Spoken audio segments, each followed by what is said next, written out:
Hey everyone, I'm just doing a different video for today. Got a little bit of a cold, so just bear with me, my voice is gonna come in and out. Just have a quick drink. Now, I had to do a whole heap of soldering. Well, I got lots of soldering to do for the next few days, so I thought I'd do some on camera and just talk about stuff I've been doing and updating on some of the projects that I'm doing and what's happening, etc, etc, etc.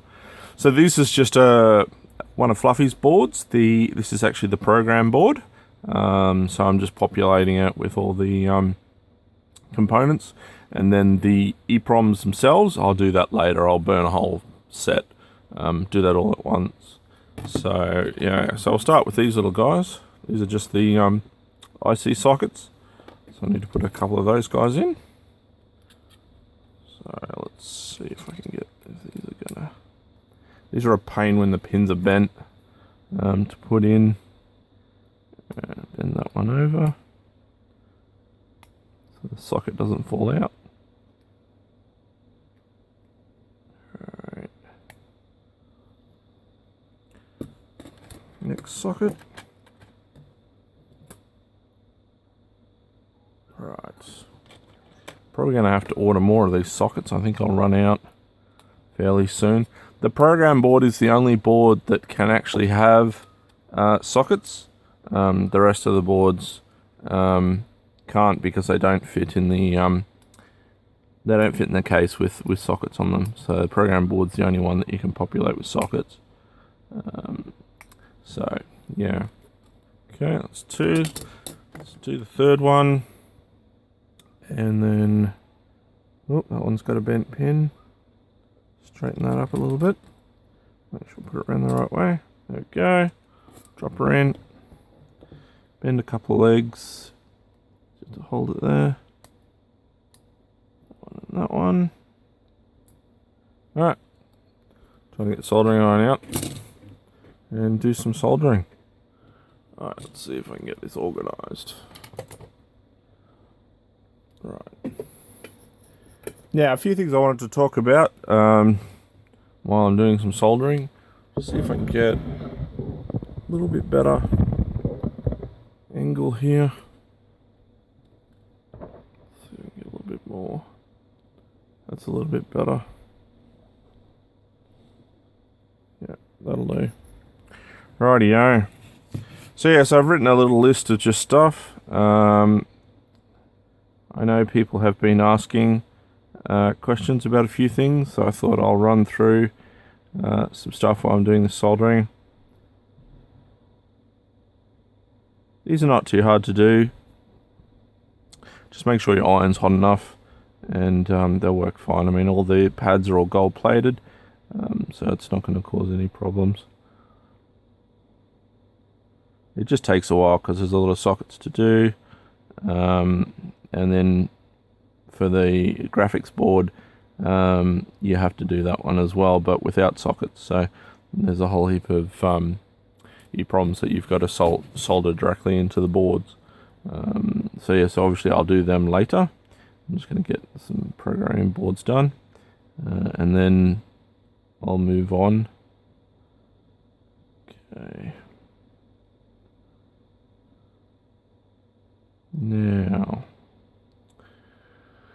Now, one thing I've got now, I've started, it's only small, but I think it will probably grow. I've opened up a Discord PGM group for chatting about, anything PGM related, even game related, like arcade stuff, Jarmo boards and all that sort of thing. That's all cool as well, obviously. So yeah, so I'll put a link to that in the video if you want to join. So that's new. I've only had that now for maybe just a month, not very long, but we've got a few people. Plus, it's an easy way if you want to ask me any questions, etc, etc, and then I can give you, replies fairly quickly, probably quicker than what email is going to do. So yeah. So I've got that. I know I haven't mentioned it a lot, only because I've probably been too busy to do stuff. I know I did a post on Twitter about it, I was pretty sure. But I'll put the link in the video description below once I upload this video, etc. So that's all about that. Now, my pre-modded PGM motherboards, batch number 3 is open for sales. I've only got 2 or 3 spots left for it. So if you are keen in getting one and you want one, fairly soon, they're scheduled to be built in December, so next month. So I spend a month making sure I've got all the components, getting all that thing sourced. And you're probably thinking, well, why do you take a month? Like, a month is forever. I don't take a month. Normally postage to get stuff here is what slows me down a lot, which just is really, really annoying, but that's the COVID-19 virus doing all that. So, I might order some parts, and it may take a month to 2 months, for those parts to actually arrive in Australia. So that's been a bit of a pain, so I'm trying to order everything as soon as possible. Yes, I do have stock here. There's no question about that. I always try to keep stock so that I can just, if someone asks me for something urgent, then I've got the parts here and I can just put it together. But the postage is a real pain. Even with EMS, which is meant to be, well, not the quickest, but it's pretty quick. It used to be pretty quick.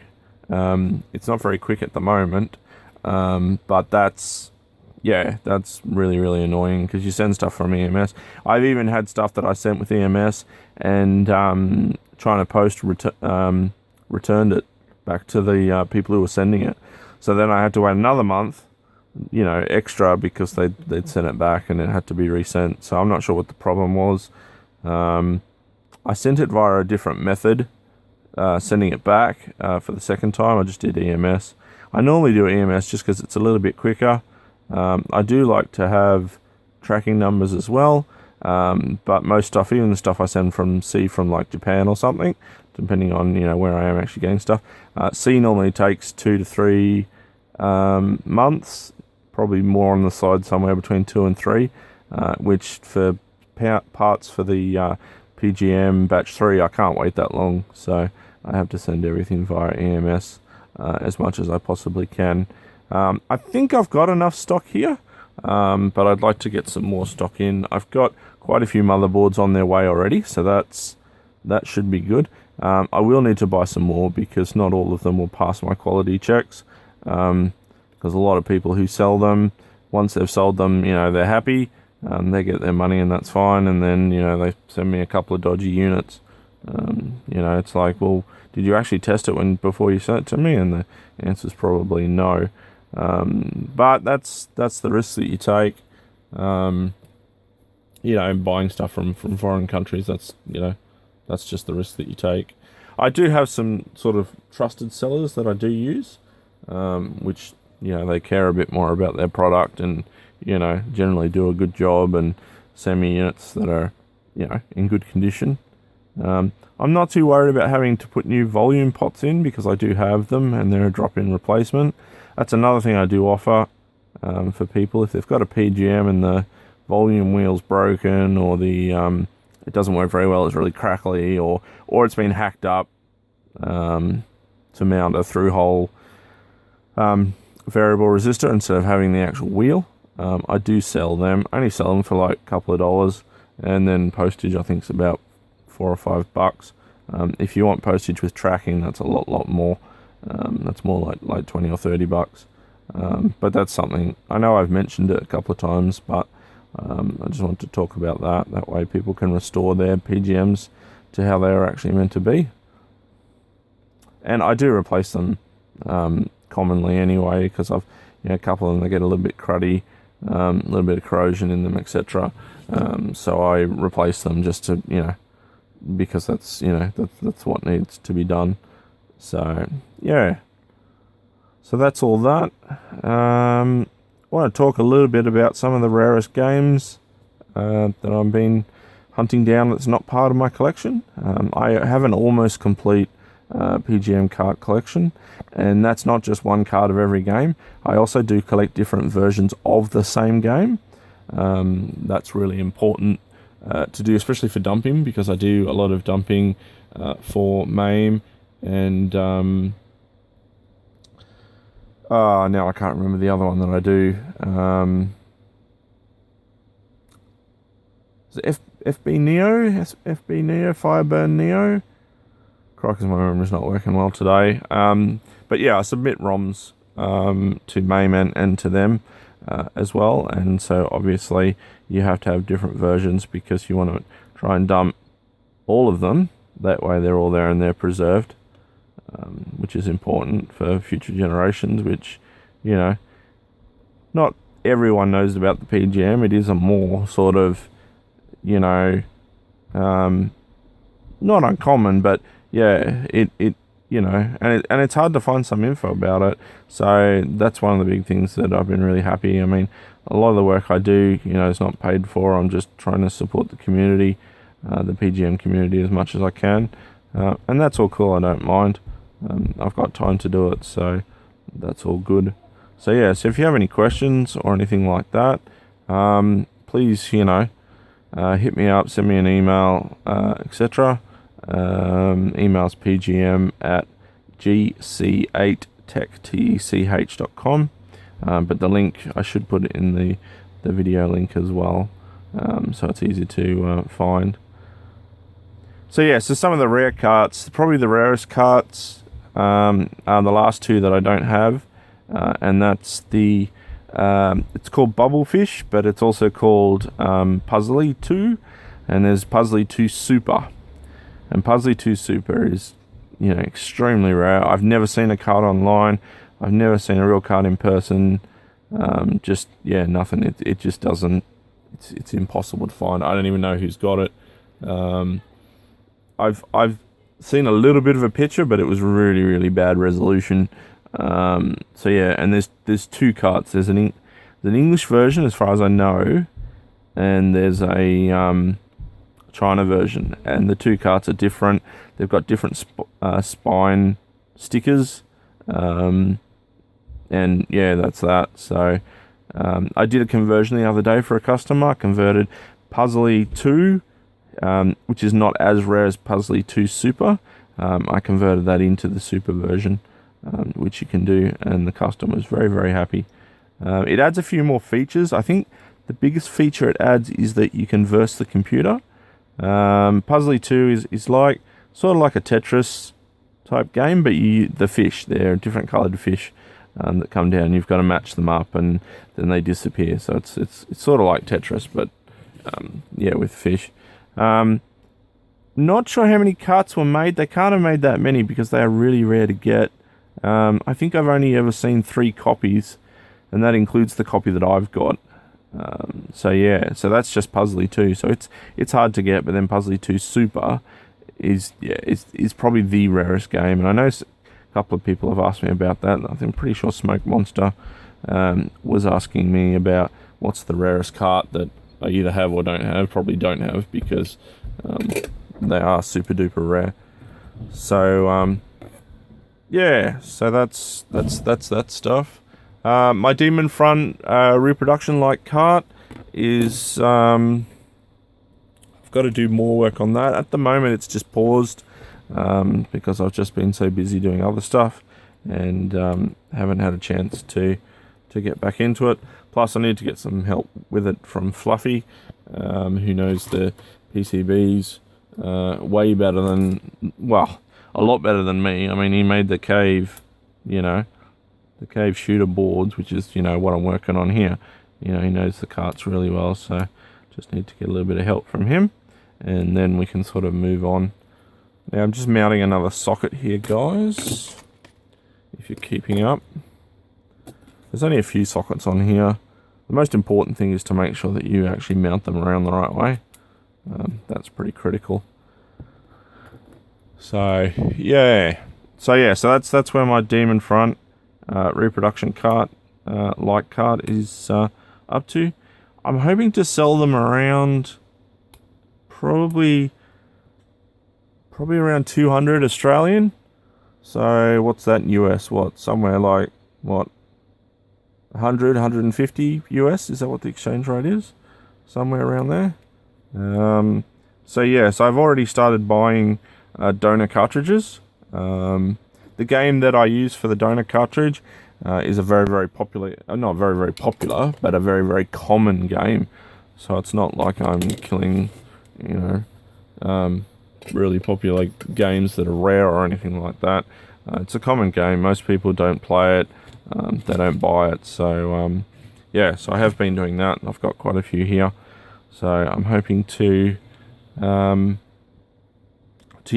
obviously order some more of those in. But I just need to get the cart, the Demon Front reproduction cart going. It's not just a straight plug in EEPROMs and that's it, or do a couple of mod wires and that's it. It's a bit more complex than that.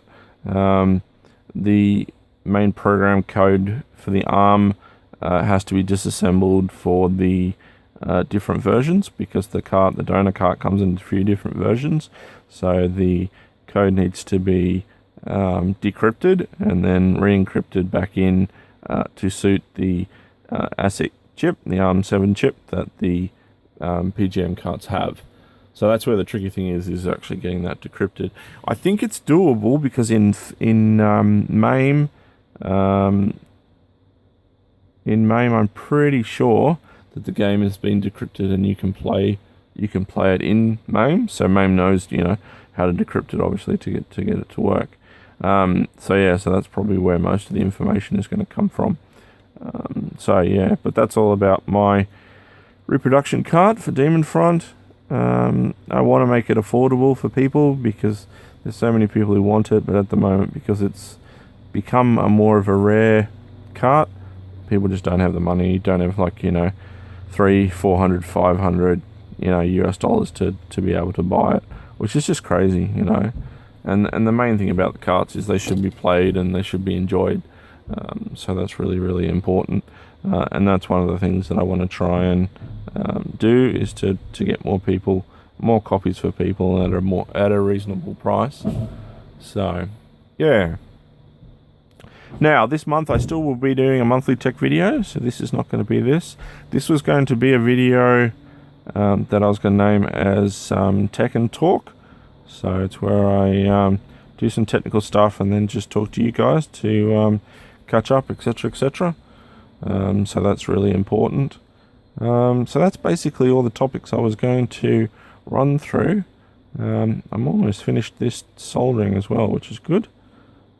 It's good to get that finished. I'll just finish off this socket here, and then I'll wrap it up. Now, with my monthly tech videos, if you've got any ideas that you would like done, any topics that you've got questions about, or anything that you would like to know a bit more about. Now, it doesn't have to be just PGM related. It can be anything arcade, or also into electronics, PC stuff, etc. That's all cool too. Right, now this guy's almost in. Cool. Well, that's in. So that is all the sockets, as you can see. So I've just got caps, resistor packs, pin headers, and the two main power filter caps to do. So yeah, so that's a fluffy program board. So yeah, they don't take too long. It's just there is a lot of soldering involved, so I'm trying to get a whole heap of them done up. That way when people ask me for the cave shooters, I can get them done a little bit quickly as a turnaround. So yeah.